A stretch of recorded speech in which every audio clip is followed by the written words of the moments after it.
बिस्मिल्लाहिर्रहमानिर्रहीम जी, मैं हूं जुल्फ़िकार अली शाह और आप देख रहे हैं बरगला टीवी न्यूज़ चैनल। सबसे पहले असवेर आयत आपसे एक रिक्वेस्ट कि जो नए देखने वाले हमारे दोस्त हैं वो हमारे चैनल को सब्सक्राइब कर दें और बेल आइकन के बटन को लाजमी दबा दें ताकि नई आने वाली वीडियोस जो हैं वो बर वक्त आप तक पहुंच सकें। और अगर हमारी वीडियो अच्छी लगे तो लाइक के बटन को दबा दें और दोस्तों तक भी शेयर कर दें ताकि उन तक भी हमारी वीडियोज़ जो हैं वो पहुँच सकें। आज का हमारा जो मौजू है वो ये है कि गुज़श्ता हफ्ते मखसूस नशिस्तों वाले केस पर 2 समातें सुप्रीम कोर्ट की हुई, जिसके अंदर उसके बाद केस को 25 जून तक के लिए जो है वो मुलतवी कर दिया गया। इस 13 रुकनी जो सुप्रीम कोर्ट का लार्जर फुल कोर्ट बेंच है, लार्जर भी नहीं फुल कोर्ट बेंच जो है वो इसकी समात कर रहा है। और जस्टिस मुसर्रत हलाली के अलावा बाकी सुप्रीम कोर्ट के तमाम जजेस जो हैं वो इस बेंच में शामिल हैं और जस्टिस मुसर्रत हलाली जो है वो भी अदालत की वजह से इस बेंच में शामिल नहीं हो सकी।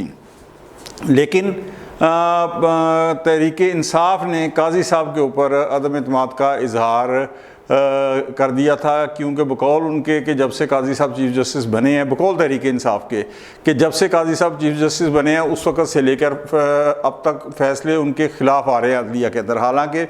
ये बात बिल्कुल ही जिसे कहते हैं ना ग्राउंड रियलिटीज़ के ख़िलाफ़ है, इसलिए कि जब से काजी साहब चीफ जस्टिस बने हैं बल्कि तहरीक इंसाफ के हक़ में फ़ैसले आने शुरू हो गए हैं अदलिया के अंदर। आप ये देखें कि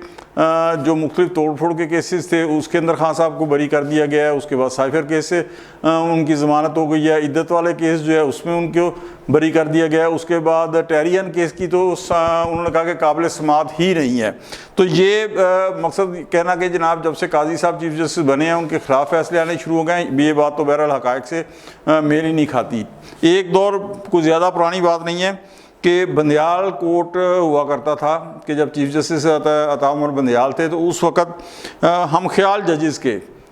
जो बेंचेस बनते थे वो बेंच बनने के साथ ही जब जजेस के नाम देखा करते थे लोग तो उनको अंदाज़ा हो जाता था कि इस केस का जो फ़ैसला है वो क्या होगा। बंदियाल साहब को भी मुख्तलिफ़ केसेस के दौरान जो PDM की हुकूमत थी या जो इत्तेहादी हुकूमत थी उन्होंने कहा, और फिर मुल्क भर की जो बार एसोसिएशंस हैं उन्होंने भी रिक्वेस्ट की मुख्तलिफ़ मौक़े के ऊपर मुख्तलिफ़ केसेस के ऊपर कि जी आप इस केस से अलहदा हो जाएँ या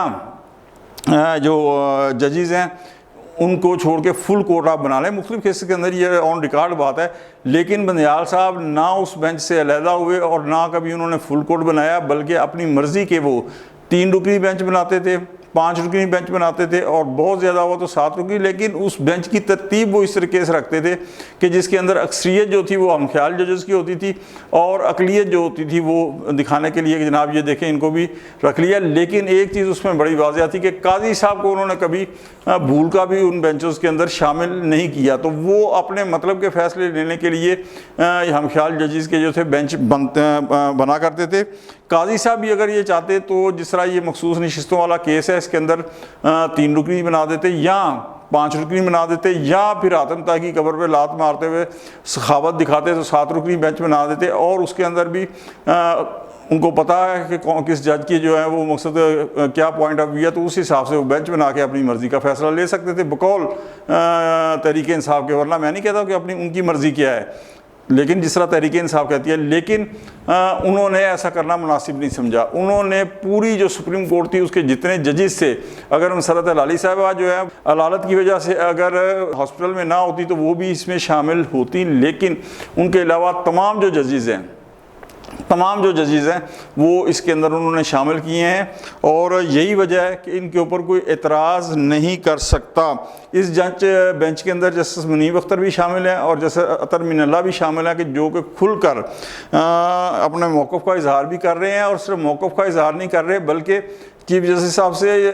इजहार इख्तलाफ भी कर रहे हैं। इसके बाद मेरा नहीं ख्याल कि काजी साहब के ऊपर किसी भी किस्म का जो है अदम एतमाद की गुंजाइश रह जाती है, इसलिए कि कोई अगर अदम एतमाद करता भी है तो उसकी कोई अहमियत नहीं होगी। लेकिन जहाँ तक तहरीक इंसाफ के अदम एतमाद की बात है तो अब उसके अंदर आप एक चीज़ देखें कि चीफ़ इलेक्शन कमिश्नर जो है कमीशन जो है वो ख़ुद तहरीक इंसाफ ने, इमरान खान साहब ने अपने दौरे हुकूमत में उन्हें नामज़द किया था और उनके दौरे हुकूमत में ये चीफ़ इलेक्शन कमीशन साहब जो हैं इस अहदे के ऊपर फायज़ हुए थे। ठीक है, अब अगर बाद में उनसे पूछा तो उन्होंने कहा जी जनरल बाजवा के कहने के ऊपर मैंने नामज़द किया था। अब यहीं से अंदाज़ा लगा लें कि जनरल बाजवा के कहने के ऊपर आपने नामज़द किया था और उसके बाद आप बात करते हैं कि जनाब इस्टेब्लिशमेंट की सियासत के अंदर मुदाखलत नहीं होनी चाहिए। ओके, जनरल बाजवा साहब आपको इक़्तिदार में लेके आए, जनरल बाजवा साहब को आपने खुद एक्सटेंशन दी 3 साल की, लेकिन उसके बाद जनरल बाजवा के ऊपर भी अदम एतमाद। अच्छा जी, जनरल आसिम मुनीर साहब जो थे बतौर DGI उनका कसूर क्या था कि इनके अहले खाना की बमें दस्तावेजी शवाहद जो है वो उन्होंने करप्शन जो है इनके सामने रख दी। तो उसके बाद जनरल आसिम मुनीर साहब के ऊपर भी जो है अदम एतमाद, और इस कदर अदम एतमाद हुआ क्यों कि उन्होंने सिर्फ़ और सिर्फ उनका कसूर क्या था कि एज ए DGI उन्होंने इनके अहले खाना की जो करप्शन थी वो सामने रख दी। तो आखिरी वक्त तक 12th आवर तक, यानी 28 नवंबर 2022 को उनकी अपॉइंटमेंट होनी थी, तो उस वक्त तक भी उनकी अपॉइंटमेंट रुकवाने की कोशिश की गई। आपको याद है कि धरने तक का प्रोग्राम था, लेकिन वो इंतहाई कलील तादाद दे के, मायूस कुन तादाद दे के जो वहाँ हाज़रीन की थी जलसे में, तो वो फिर धरने का प्रोग्राम जो था वो कैंसिल करना पड़ा। वरना 12th आवर तक अंदरूने खाना रिक्वेस्टें भेजी जाती रही थी कि जी जनरल आसिम मुनीर साहब को नामज़द ना करें एज ए आर्मी चीफ, और किसी को भी कर ले।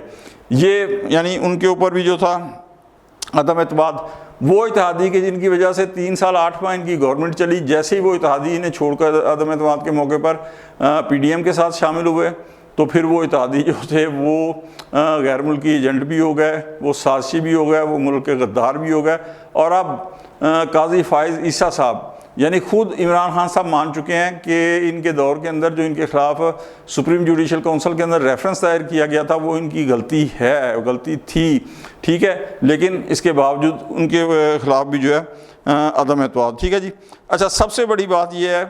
कि इस वक्त जो बेंच तश्कील दिया है, जो भी मेरा वीलॉग सुन रहा है वो अपने दिल के अंदर, अपने दिमाग के अंदर सिर्फ एक सवाल जो है ना वो लाए कि कोई आप छोड़ दे तहरीक इंसाफ को, छोड़ दे मुस्लिम लीग नवाज को, छोड़ दे पाकिस्तान पीपल्स पार्टी को, छोड़ दे हर चीज़ को छोड़ दे, वो सिर्फ एक ज़हन में सवाल लाए कि ये बेंच जो है ये मखसूस नशिस्तों वाले केस के अंदर क्या फ़ैसला करेगा। अगर तो आपके जहन के अंदर बंदयाल दौर की तरह, जिस तरह मैंने कहा कि वो 2 या 3 रुकनी या 5 रुकनी बेंच बनाते थे, तो उसी टाइम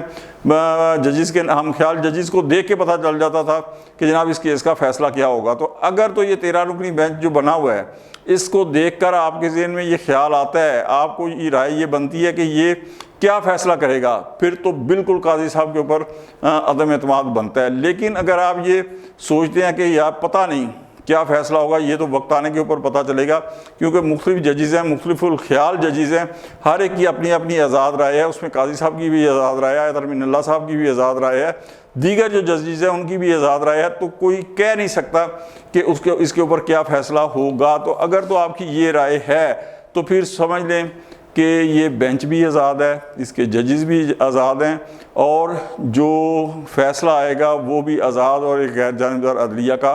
फ़ैसला होगा। उसके ऊपर किसी किस्म का एतराज़ करने की जो है वो गुंजाइश नहीं होगी, और सिर्फ फ़ैसले के ऊपर ही एतराज़ करने की गुंजाइश नहीं होगी, बल्कि as a chief justice of Pakistan Qazi साहब की ज़ात के ऊपर भी अदम एतमाद करने की गुंजाइश बाकी नहीं रहती। आज तक के लिए इतना ही। इंशाल्लाह मिलते हैं अगले वीलॉग में। उस वक्त तक के लिए जुल्फ़कार अली शाह को इजाज़त दें। अल्लाह हाफ़िज़।